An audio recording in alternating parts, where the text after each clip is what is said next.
Hey guys, so if you guys have been following my social media, you'll know that I took 2 weeks off and then I just came back from Tokyo. So I absolutely love shopping, and when I was in Tokyo, guess what? I brought back a little bit of something. So I just want to share it with y'all, this Tokyo haul. And stay tuned to the end of the video because I am planning to share some updates with y'all with what's going on with me. I was in Tokyo for technically a honeymoon slash toy hunting because both me and my wife love hunting for toys. And I just want to share with y'all what I brought back home. Every time I go to Tokyo, I will always make it a point for me to buy this thing. And you can use this thing for a long time. What is it? If you can hear that, it's just my cat. What is it? It is Infinity Sanding Sponge. For under 2,000 yen, you actually get a whole set of sanding sponge starting from 220, 400, 600, 800, 1000, 1005, 2005 and 4000. So this set is super useful and it lasts for a long time as long as you know how to take care of it. And if you know how to take care of it, which is super simple, you can use this almost forever. Infinity.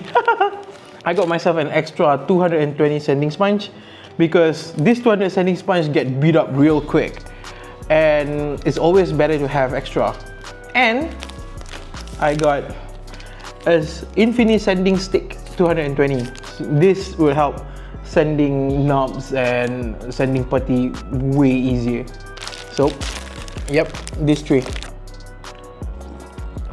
So if y'all have been following my content, you know that one thing that I love to do most is masking. 2 Tamiya masking tape 80mm alongside with this and this. I think I'm set up for the whole year, right? Next, I got something small, but it's quite important for me and my future project. These are very strong magnets from Hick Parts, and it's around like $2 or 8 ringgit, 272 yen each, and you get around 10 of them. It's quite hard to find paints that I always use, or at least at a bargain or at a good price. So I'll make sure to stock up every time I go to Japan. I typically use one type of surfacer, which is Nazca.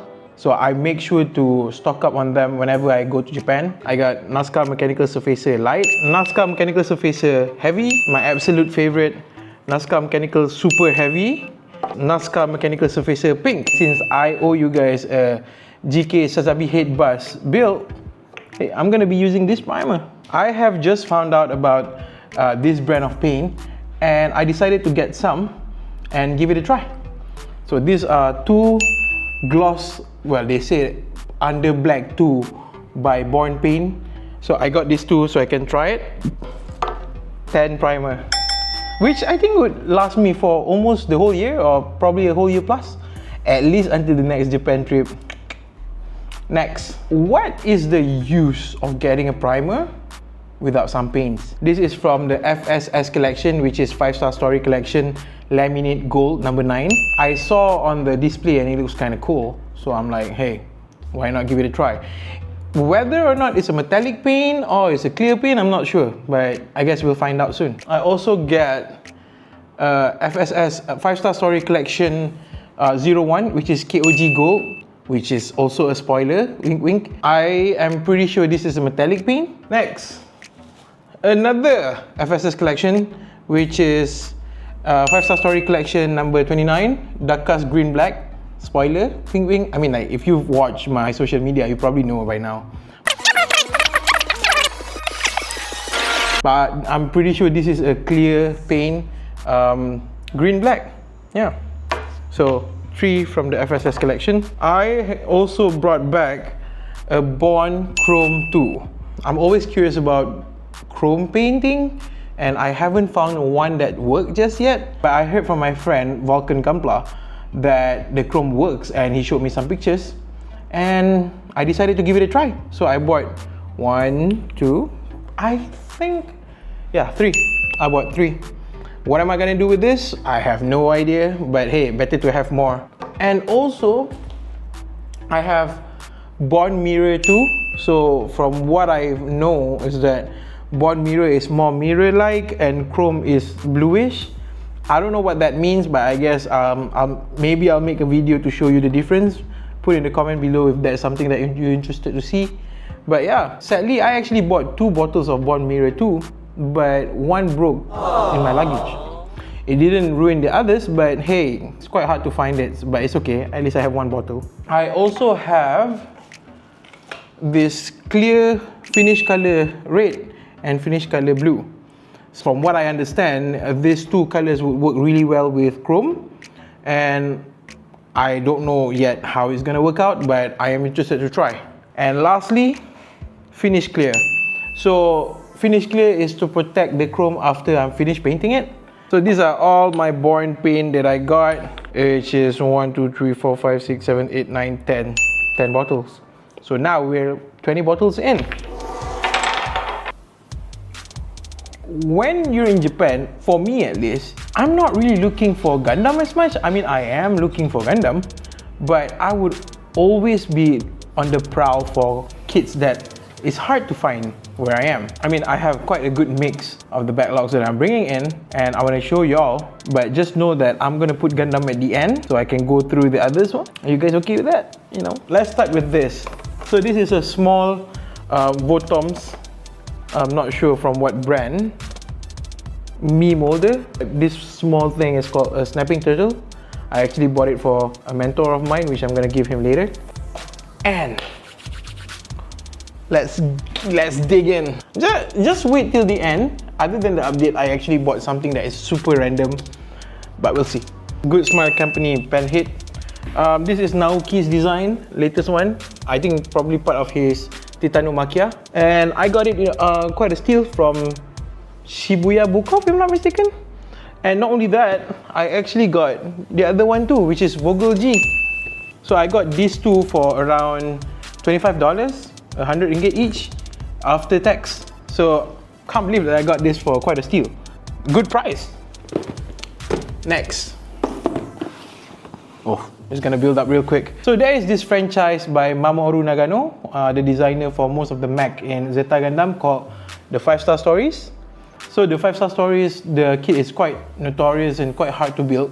But for me, it's very refreshing after you've been doing a lot of Gundams and resins, and 5-Star Stories has very, very unique mech, and I absolutely love it. So the first thing that I got is Engage SR3 by Wave. This is a very, very old kit, and the way you build it, you also need plastic cement, and it's quite hard to build. The plastic is fragile, but I got it for, I think around, I would say $10. 40 ringgit, so not bad. I got it from Bukov as well. Second, I got this, the Night of Go version 3. So I had to go all the way to Omiya, Bukov Omiya, which is 40 minutes away from where I'm staying. I got it around 70 ringgit. And this is the, correct me if I'm wrong, this is the flagship or like the main character's mech in 5-Star Stories. Hey, don't judge me. I don't read the comics. I don't read Gundam comics as well. I just like the mech. Don't judge me. We listen and we don't judge. This next kit is from 5-Star Story as well, and I got it from a second-hand store in Akihabara, nearby Volks actually. And I saw the price, and I walked all the way to Volks, and I checked the price. So there is around 1,000 yen difference. So I went back to the second-hand store and buy it. So this is a 1144 Volks IMS V Siren Prominence. I never thought that I'm gonna get it with the price that I got it, which is, I can see here. And over here, you can only get it for $70 or $80. So yeah, I consider this is one of my best haul. Next, and here it is. VSMS Duckus is a GTM. If I'm not mistaken, GTM is a retcon or a redesign of the original 5-Star Stories. Again, correct me if I'm wrong in the comments. So this funny story is that on my second to last day, my last trip to Akihabara, I actually contemplated of getting either the V Siren or this, because I'm not sure if I have enough luggage space. So after I bought this, I went all the way back to my Airbnb, try and pack it, and I realized that I actually have more space. And guess what? I got a second unit. So I have 2 VSMS. I don't know what I'm gonna do with it, but it's always good to have more. Don't listen to me. Next. That is all the FSS that I got, and I think that's a pretty good haul. So next is a random kit. So I went to this book off all the way in, if I'm not mistaken, it's not Ikebukuro. I don't remember, it's between Omiya and Jujo. I went to one of the book off, but it has no Gundam or any model kit that I want. I don't want to go home empty-handed again, which is Mavlove Active Eagle. I built 2 of this kit. One of it is, if I'm not mistaken, Sukhoi. So this kit is very notorious for seam lines, and it has quite weak joints as well. But other than that, I honestly think that it has quite a badass look. Okay, now we are at Gundam territory, finally, right? Thanks for staying and listening to me rant, but let's look at some Gundams. I found Legolas, and I actually got it for 60 ringgit, which is $20 or less than that. And I was so surprised to get it at that price, and I bought it. Next, so I've actually found this first, Gundam Zeta Plus, to make it a pair. I know that there is Zeta C1 out there. So when I got this, I'm like, okay, you know what? It would be really cool if I got the pair. And I went into Book Off, and I actually just saw out of the peripheral of my eye, and this kit was like 30% discount. I was like, ooh, 30% discount. And what do you know? It is Zeta Plus C1. So hey, I'm happy with this too. Next. I used to collect a lot of Build Fighter before, back in 2020 to 2021, and I sold it off. I used the money to go Japan for the first time, which is last year. Last year, someone actually offered me a ridiculous price that I just had to sell it to him. I got this, Accelerate GNX. I know it's written 7,000 yen, but when I actually paid for it, minus with all the tax, I only end up paying $50 or less for this. Next, so I was in Nakano Broadway, and I was in line because the shop is open at 12, and I was looking inside and I was like, oh, that kit, I wish the price is good. That's what I was thinking. So the moment they opened the shop, I beeline straight away to that kit, and I saw the price, and the price is quite good. I'll just show you EZXR Maxima. So this is my second unit, EZXR Maxima. I'm still on the prowl for my second unit of Dynamus Arms, which I already have one, but I need one more. Better condition box. So the damage is only here. I'll show you guys some close up, and the box is a bit blotchy. But other than that, it's pretty good. Like, everything is still intact. Zero complaints. And the last and certainly not least, I got my second unit of X Impulse. So this was on the shelf, and the price that they offered is 8,000 yen, but minus tax, and since I bought 2 kits, you minus tax, so I end up paying around 70, 60, I think 70, $65 for this. Some people actually racked up the price over here, and I don't understand why. Probably because it hasn't been reissued yet, which I think is going to be reissued, because if I'm not mistaken, it has been reissued in Hong Kong and US. But for me to get the second unit for this with a better condition box, can't complain. Absolutely love this kit. I will build it someday. ETA of build of all my kit is always eventually. So I promise y'all 2 things at the end of the video. One, a random thing is that I saw it in Yamashiroya Ueno, and I saw it last year, and I was thinking to myself, who in the hell will buy this? And I was thinking to myself as well at the time, I would if I have enough space. So this year I went there with my wife, and my wife saw me looking at it, and then she knows that I absolutely love this franchise, and she was like, oh, you should get it. And I'm like, no, it's kind of ridiculous. And she's like, yeah, but you should get it. Like, you know, you've been looking at it for quite a while. So no, it's not One Piece. It is a Godzilla tape dispenser. It's massive, bro. Like, how am I gonna fit this in my bag? But I did. So I kept on imagining, like, it would be so cool if for my next build videos, and I'll put the Godzilla over here, and I can just like take the tape out of the mouth. Oh my god, I felt like it was the coolest thing ever. But anyway, so the update is that I am currently working on improving my workshop. You know, if you're watching this, you already know that I am starting a YouTube account where I'm gonna upload more tutorial, or like one of the things that I do a lot is I experiment a lot with paint, which is why some of the result that I came up with looks crazy, but it works. So the goal of doing YouTube is that I start to realize when I do sharing videos on TikTok, Instagram, there are time limits. I mean, like for TikTok, I feel like it's very guerrilla style of shooting. Sometimes I like to do that. Sometimes I like a bit more proper like this. And I feel like Instagram and TikTok sometimes make me feel I need to make the content quite rushed. I feel like I need to create a video that really cater to short attention span, which I feel like it's not really something feasible when you're trying to share something.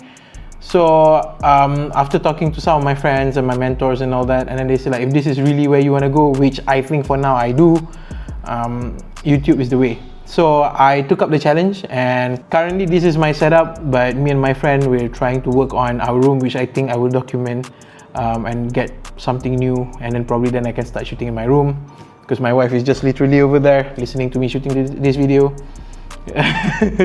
Having a YouTube account would be easier, so I can show snippets in my TikTok and Instagram, but if you want the whole shebang, you can go on my Instagram, you can go on my YouTube, which is also why I haven't continued with the GK series, because I felt like if I do the GK series part 1, part 2, part 3 rushed all through, I believe that it's harder for people to learn from it. I mean, I'm not saying that I'm teaching, I'm just sharing the information, but I think people will appreciate more if it's a video with more thought into it, which is what I want to do moving forward starting from this year. Yeah, so what you can expect is I would try my best, because I'm still new to this and I'm trying, and I appreciate your support. I would want to share more of my struggle. I want to humanize the content behind builders. Like, we're not doing A-okay all the time. There are a lot of failures behind it, and my plan is to show y'all the struggle and, you know, maybe inspire, or, you know, maybe we can go through the journey together. I think that's about it. That's the update, and I will try to start on the GK video before my workshop is done, so just please be patient with the content while I'm trying to figure this out. But until then, I appreciate if you all stay until the end of the video, and thank you. I'll see you next.